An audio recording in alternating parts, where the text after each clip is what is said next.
membentang dari timur Merauke hingga ke barat Sabang.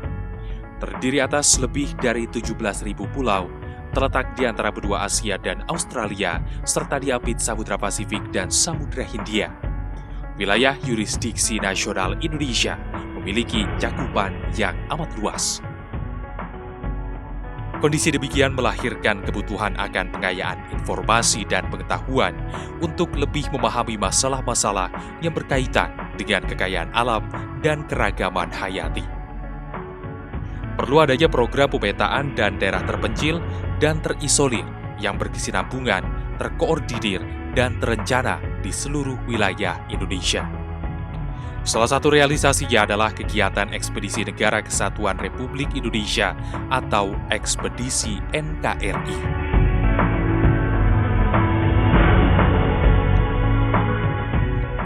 Ekspedisi NKRI memiliki 3 misi utama yang menjadi latar belakang kegiatannya.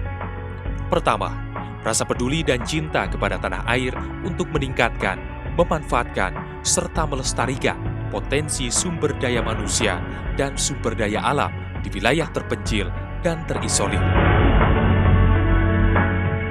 Kedua, mendata dan memetakan potensi sumber daya alam serta membuka daerah-daerah terisolir. Ketiga, mengenali wilayah Nusantara untuk dapat meningkatkan pertahanan dan ketahanan wilayah Indonesia. Kegiatan ini juga selaras dengan program Nawacita pemerintahan Joko Widodo, yaitu menghadirkan kembali negara untuk membangun Indonesia dari pinggiran dalam kerangka NKRI. Sebenarnya bermula ketika saya jadi Pangdam di Bukit Barisan tahun 2008, saya terkejut kok. Situasi hutannya sudah berbeda dengan 30 tahun sebelumnya ketika saya menjabat sebagai Komandan Peleton tahun 1977. Sudah banyak perubahan dan saya berpikir bagaimana cara melestarikannya, sehingga saya minta bantuan kepada teman-teman terutama dari Kopassus. Bisa nggak kita bikin ekspedisi, kita minta bantuan dari LIPI untuk mengetahui seperti apa sih kekayaan alam kita yang ada di jajaran Bukit Barisan, karena bukit ini menarik sekali saya melihatnya.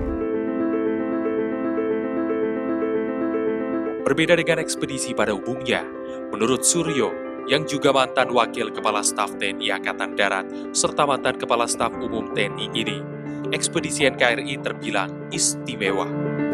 Karena kegiatan ini diikuti oleh masyarakat sipil dan militer secara tersebar di wilayah yang luas dengan beragam kegiatan. Ekspedisi NKRI kali pertama bergulir pada tahun 2011 dengan sasaran wilayah Bukit Barisan, Sumatera.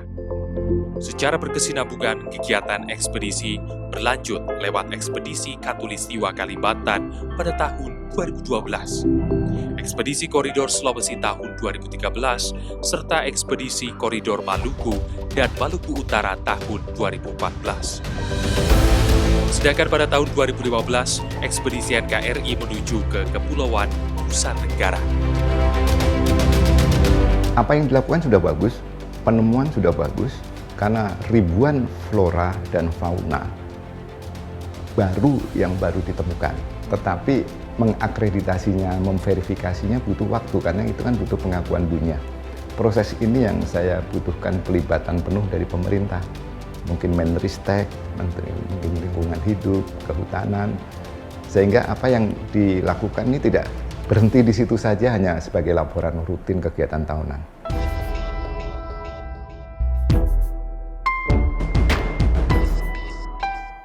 Dalam pelaksananya terdapat 3 rangkaian kegiatan utama dalam setiap ekspedisinya, yakni penjelajahan, penelitian, dan pengabdian masyarakat.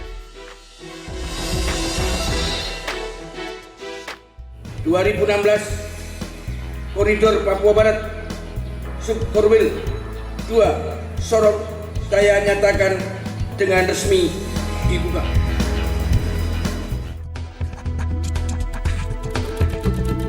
Pada tahun 2016, kegiatan ekspedisi NKRI berfokus di Koridor Papua Barat.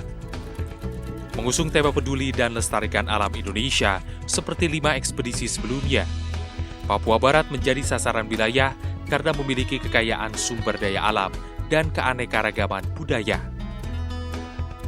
Selain itu, faktor keamanan juga menjadi pertimbangan pemilihan wilayah ekspedisi. Untuk ekspedisi NKRI kali ini, Komando Pasukan Khusus Kopassus TNI AD kembali dipercaya menjadi penyelenggara ekspedisi. Gini, kalau di Angkatan Darat, tentara yang harus siap ditugaskan di seluruh Indonesia itu 2, yaitu Kopassus dan Kostrad. Di setiap Kodam sudah ada tentara lokal, yaitu Batalion Raider, Batalion Raider tempat. Jadi ya kalau memang itu ya memang hanya Kopassus dan Kostrad. Lagian kalau Kopassus itu setahu saya belum pernah gagal dalam tugas. Dalam pelaksanaannya, ekspedisi NKRI Koridor Papua Barat terbagi menjadi 8 titik, yakni Subkorwil 1 Tambro, Kabupaten Tambro, Subkorwil 2 Sorong, Kabupaten Sorong, dan Kabupaten Raja Ampat, Subkorwil 3 Sorong Selatan, Kabupaten Sorong Selatan, dan Kabupaten Maibrat, Subkorwil 4 Manokwari Selatan, Kabupaten Manokwari Selatan, dan Kabupaten Pegunungan Arfak, Subkorwil 5 Bintuni, Kabupaten Teluk Bintuni, Subkorwil 6 Wondama, Kabupaten Teluk Wondama, Subkorwil 7 Fakfak, Kabupaten Fakfak, dan Subkorwil 8 Kaimana, Kabupaten Kaimana.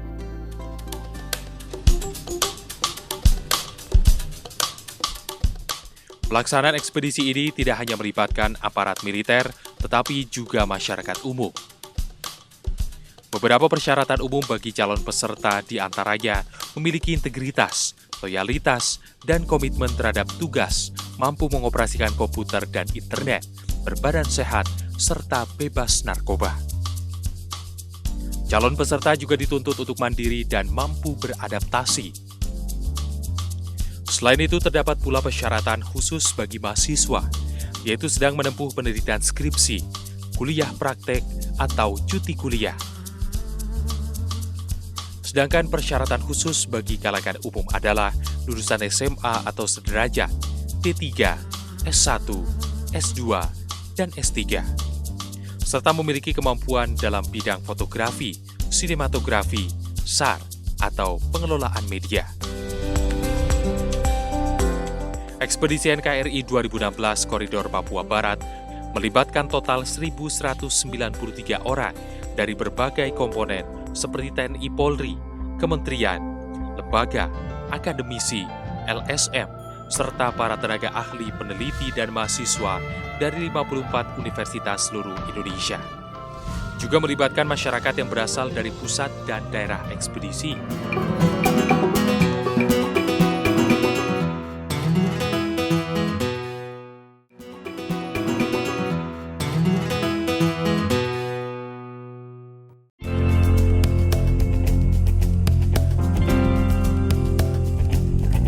Dalam ekspedisi NKRI Koridor Papua Barat tahun 2016, tim terbagi atas 4 koordinator wilayah yang terdiri atas 8 subkoordinator wilayah atau subkorwil. Di 8 subkorwil tersebut, setiap tim diperkuat oleh posko, tim penjelajah, tim peneliti, tim pengabdian masyarakat, dan tim database buku.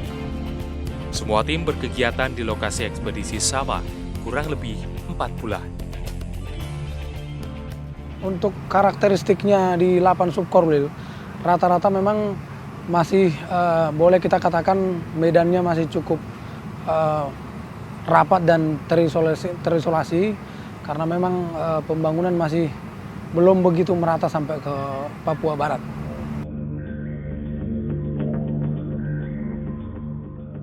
Tim penjelajah gunung dan hutan terdiri dari 2 tim. Masing-masing tim berkekuatan 10 orang, dipimpin 1 komandan tim. Mereka bertugas melaksanakan penjelajahan di wilayah selama 4 bulan. Rangkaian kegiatan tim penjelajah gunung dan hutan meliputi penentuan wilayah pertahanan, wilayah serbuan balasan, wilayah logistik, wilayah evakuasi, serta mengukur jarak tempuh penjelajahan.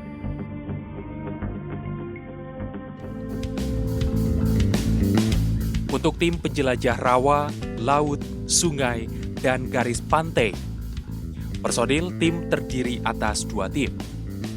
Masing-masing tim berkekuatan 10 orang dipimpin oleh 1 komandan tim. Tim bertugas melaksanakan patroli di wilayah garis pantai. Rangkaian kegiatannya adalah menentukan wilayah pendaratan pantai, wilayah serbuan balasan, dan wilayah evakuasi. Tim juga menentukan wilayah kemungkinan pendaratan musuh, wilayah kemungkinan masuknya kapal asing, titik pendaratan pantai taktis, serta mengukur jarak tempuh penjelajahan. Sungai, ada beberapa sungai di tengah kotanya. Ada Sungai Sembra, Sungai Kohin, warnanya sangat biru dan jernih. Makanya kami menyebut ekspedisi kami di Sorong Selatan dengan sebutan ekspedisi Surga Biru. Nah, karena sangat jernihnya air sungai tersebut dan bisa langsung diminum.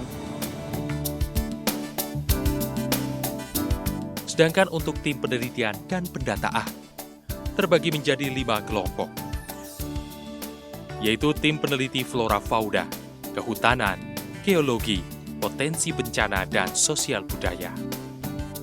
Masing-masing kelompok terdiri dari 1 tim berkekuatan 10 orang, dipimpin oleh seorang komandan tim. Tim peneliti flora dan fauna bertugas mencari dan mendata spesies baru, spesies langka, spesies yang sudah diketahui namanya, maupun spesies yang belum diketahui namanya.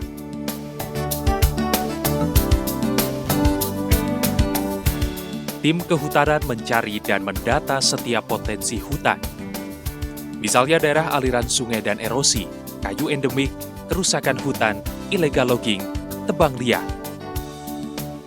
Termasuk juga mendata potensi wisata, degradasi, pengolahan emas, pal batas, dan pengolahan kayu. Tim juga mendata lahan kritis, sampel pohon, sengketa lahan, hutan rakyat, dan mata air abadi. Ada beberapa hal yang menjadi dampak sosial untuk masyarakat. Yang pertama, terkait hasil hutan non-kayu, seperti kulit masohi yang memiliki bau khas seperti coklat, dan gubal gaharu yang menjadi bahan dasar untuk minyak wangi berdampak terhadap sosial ekonomi masyarakat setempat. Harga jual kulit masohi senilai 45.000 per kilogram cukup memikat masyarakat untuk terus berburunya. Selain itu, untuk gubal gaharu yang dinilai 1 ons itu harganya 100.000 cukup juga memikat masyarakat untuk mencarinya. Sedangkan tim geologi bertugas menggolongkan setiap bahan galian, baik mineral radioaktif, mineral logam, mineral bukan logam, batuan, dan batu bara. Sedangkan tim potensi bencana bertugas mencari dan mendata lokasi yang mengalami cuaca ekstrim, erosi tanah, longsor, banjir bandang, gempa bumi, dan abrasi pantai. Tim ini juga mendata setiap gunung berapi, kecenderungan angin puting beliung, kemungkinan kebakaran hutan atau lahan, tsunami, gelombang air pasang, keringan, bencana sosial, serta wabah penyakit. Untuk pencapaiannya sendiri, yang pertama, untuk ke air terjun kami menempuh jalur sungai dan menelusuri hutan yang ada di Kampung Botai hingga sampai ke lokasi air terjun. Sedangkan untuk rembesan minyak sendiri bisa dijangkau dengan kendaraan bermotor. Jadi itu lokasinya cukup dekat dari Poskotis karena di SP2 ya, dan itu di pinggir jalan. Ya namanya alam, kita nggak tahu bencana itu akan terjadi kapan. Kalau untuk masyarakatnya, kalau menurut saya lebih aktif lah untuk mencari informasi terkait longsor ataupun banjir, karena sepengetahuan kami ketika kami survei, mereka tidak melakukan pembuatan jalur evakuasi ataupun tindakan-tindakan kecil untuk menanggulangi banjir itu biar tidak merembet kemana. Di bidang sosial budaya, tim secara aktif mencari dan mendata potensi daerah yang berkaitan dengan ketahanan pangan, situs sejarah, tradisi, suku, dan adat istiadat. Tidak ketinggalan, tim mendata kesediaan daerah, penganan khas, serta cerita rakyat atau legenda. Tim ini juga mendata potensi konflik, potensi wisata, perekonomian masyarakat, ekosistem, sarana dan prasarana, mata pencaharian, dan sistem transportasi. Kami mendapatkan satu bentuk pengamanan dari pertambangan itu dengan masyarakat berada di ring satu pengamanan, kemudian dilanjutkan oleh TNI Polri. Jadi berbeda dengan daerah-daerah kawasan pertambangan lainnya di Papua, di mana TNI Polri berada di ring satu pengamanan pertambangan, sehingga dengan sistem seperti itu masyarakat merasa memiliki pertambangan dan sampai saat ini tidak ada konflik yang berarti yang terjadi di sana. Catatan keberhasilan tim ekspedisi kali ini adalah mencapai target jarak yaitu 2.724 km dengan mendapatkan 386 data temuan. Ekspedisi merilis temuan sebanyak 3.611 spesies, terdiri dari flora 1.582 spesies dan fauna 2.029 spesies. Tim juga menemukan adanya 811 daerah yang mengalami kerusakan hutan, sebanyak 783 data potensi geologi, 457 potensi bencana, dan 2.535 data sosial budaya. Serta dilaksanakannya 1.814 kegiatan fisik dan non-fisik pengabdian masyarakat. Ekspedisi kali ini juga berhasil melakukan penanaman kembali pohon atau reboisasi sebanyak 4.580 pohon di daerah yang mengalami kerusakan. Hasil-hasil ekspedisi NKRI Koridor Papua Barat 2016 ini selanjutnya dapat dimanfaatkan untuk berbagai kepentingan, baik yang menyangkut ilmu pengetahuan maupun untuk mendukung pengambilan kebijakan oleh pemerintah, terutama dalam mewujudkan kesejahteraan rakyat serta menjaga keutuhan NKRI.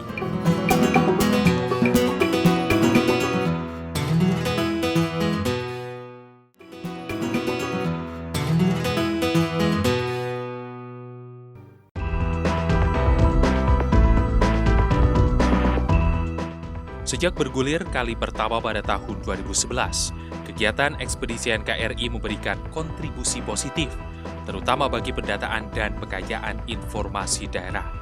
Sesuai misi ekspedisi, hasil pendataan ekspedisi menjadi masukan bagi pemerintah daerah setempat dan pemerintah pusat untuk merencanakan kegiatan ataupun penentuan kebijakan arah pengembangan pembangunan daerah dan nasional. Kepala Staf TNI Angkatan Darat Jenderal TNI Mulyono menjelaskan, rangkaian kegiatan ekspedisi NKRI mustahil bisa berjalan dengan baik tanpa adanya partisipasi aktif dari setiap komponen bangsa. Karenanya, pihak TNI Angkatan Darat mengapresiasi dukungan masyarakat di setiap wilayah ekspedisi, kalangan akademisi, peneliti, mahasiswa, pemerintah daerah, pemerintah pusat, serta kementerian-kementerian yang terlibat. Kasat juga mengungkapkan ekspedisi NKRI akan terus berlanjut guna menggali potensi kekayaan yang dimiliki Indonesia. Menurutnya, pemerintah juga mengapresiasi dan mendukung penuh ekspedisi NKRI. Dengan manfaat yang dihasilkan dari setiap ekspedisi NKRI, rencananya pada tahun 2017, ekspedisi NKRI akan dilanjutkan pelaksanaannya di koridor Papua Selatan, yakni Merauke. Mungkin ke depan menjadi PR bagi kementerian-kementerian terkait gitu ya. Harapan kita dengan hasil ekspedisi ini adalah merupakan kegiatan awal untuk menemukan potensi apa yang ada di wilayah itu. Nah, sekarang pengembangan ke depan seperti apa? Nah, ini tentunya kita punya berharap dan ke depan memang potensi ini bisa dikelola dengan baik, dikembangkan, diberdayakan sehingga hasilnya untuk kemakmuran bangsa dan negara. Ya, harapan kita seperti itu. Kepala Seksi Pemerintahan Distrik Lamono Papua Barat, Wilhelm, mengapresiasi penuh kegiatan ekspedisi NKRI 2016. Ia berharap tim ekspedisi dapat mengembangkan potensi baru di Papua Barat dari semua faktor. Selain itu, Wilhelm menilai kegiatan pengabdian masyarakat yang menjadi fokus dalam ekspedisi kali ini ikut menumbuhkan kembali semangat nasionalisme masyarakat Papua Barat. Wilhelm optimistis Papua Barat akan semakin berkembang di masa mendatang, terutama jika dibangun sinergitas antara pemerintah pusat dan pemerintah daerah.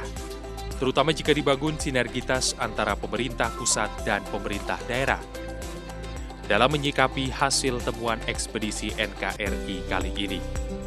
Apalagi hasil dari ekspedisi ini juga memberikan keleluasaan bagi masyarakat, terutama para akademisi, untuk kepentingan penelitian lanjutan maupun referensi pustaka, yang diharapkan mampu melahirkan kebijakan menguntungkan bagi perkembangan Papua Barat. Dan pekerjaan yang artinya kegiatan yang nyata, yaitu kesehatan bagi masyarakat di distrik Lamono, dan kegiatan selama 3 bulan hampir sangat baik sekali di distrik Lamono, dan mudah-mudahan kegiatan ini di tahun yang akan datang juga mereka tiba lagi di Lamono ini untuk kegiatan selanjutnya. Senada dengan Wilhelm, Ketua Dewan Adat Suku Klabra Distrik Lamono, Eli Melasmene, mengungkapkan ekspedisi NKRI sangat relevan dalam mengisi agenda nawacita, yaitu kembali meneguhkan kedaulatan negara dan ikut melaksanakan pembangunan dari pinggiran. Menurut Eli, masyarakat adat di Distrik Lamono dan juga distrik lainnya menyambut kegiatan ekspedisi NKRI dengan tangan terbuka. Bila pemerintah mampu merangkul semua komponen masyarakat, Eli yakin pemanfaatan sumber daya manusia dan sumber daya alam di Distrik Lamono semakin optimal. Apalagi selama ini Distrik Lamono terkenal sebagai salah satu sentral minyak bumi di Papua Barat. Masyarakat di Distrik Lamono ini, kehidupan sosialnya itu tinggi, dan dia kepada siapa saja dia berkomunikasi. Dia tidak terlalu mementingkan diri. Kalau untuk kekayaan alamnya Pak di Lamono? Kekayaan alam ya terbukti bahwa minyak Lamono menghidupkan negara Republik Indonesia. Terus banyak sumber daya alam lain yang belum terkorek begitu. Kegiatan ekspedisi NKRI 2016 juga melibatkan warga Papua Barat.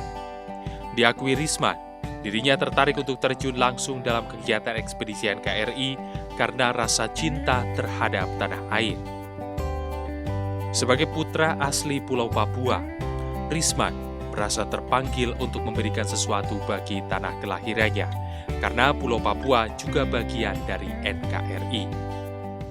Risman bertekad untuk tetap menggelorakan semangat nasionalisme dalam bingkai keutuhan NKRI. Ya, tentu saja karena ini adalah pengalaman yang luar biasa. Kemungkinan saya di sini dan beberapa teman-teman kami akan melanjutkan, entah itu bekerja sama dengan Kopassus atau pemerintah, tapi akan dikembangkan lebih untuk mengenalkan tentang NKRI bersama dengan teman-teman ekspedisi yang lain, terutama yang dari daerah Papua seperti itu. Senada dengan Risma, Albert Segidiva menilai kegiatan ekspedisi NKRI setidaknya memiliki dampak positif dalam jangka waktu pendek maupun panjang. Jangka waktu pendek misalnya membantu masyarakat terutama berkaitan dengan pelayanan kesehatan.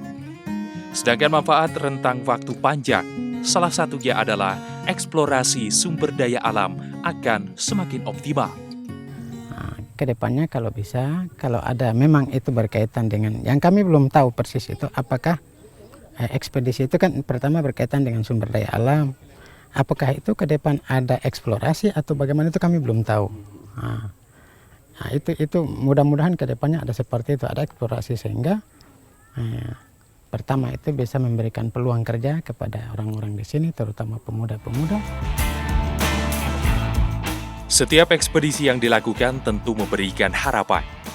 Dengan demikian, setiap warga negara akan semakin mengenali Indonesia. Mengenali alam, budaya, dengan segala potensinya. Dan dengan sendirinya akan menimbulkan rasa tanggung jawab dalam mempertahankan NKRI. Ekspedisi jadikan sarana untuk mengenali Indonesia, sehingga kita bisa mempertahankannya karena integritas Indonesia ini bisa terusik tidak hanya karena ada tentara agresor yang menduduki Indonesia. Budaya kita hilang sekarang ini karena kita lebih mengagumi budaya asing, entah itu dari barat, dari timur, dari mana saja. Jadi nah dengan ada ekspedisi mungkin bisa dapatkan temuan dari budaya-budaya setempat lokal yang bisa membangkitkan kebanggaan masyarakat setempat sehingga kita bangga jadi orang Indonesia.